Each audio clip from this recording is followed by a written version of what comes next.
యోగా అనేది ఇవాళ రోజున సమ్ ఎక్స్ మీద మన కోపం వచ్చింది. ఏదో ఉంటాయి కదా మనుషులు అన్నాక.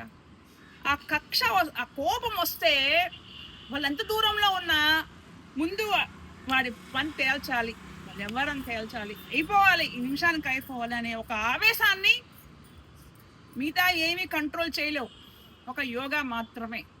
అది మంచి కాదు, మనం ఆ దారిలో వెళ్ళకూడదు అని కంట్రోల్ చేయగల శక్తి అనేది యోగాకు ఉంటుంది.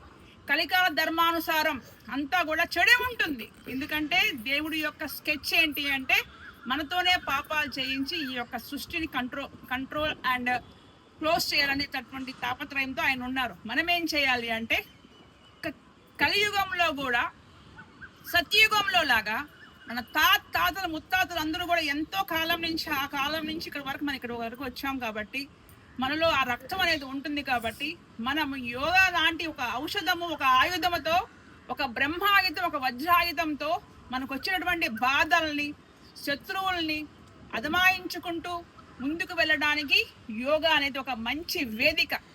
అవకాశం ఉంటే ఇంటర్నల్గా ఉన్నటువంటి అవయవాలను శుభ్రం చేసుకోవడంతో పాటు ఎక్స్టర్నల్ లుక్స్ అనేవి పర్ఫెక్ట్గా చేసుకోవడానికి యోగా ఉపయోగపడుతుంది.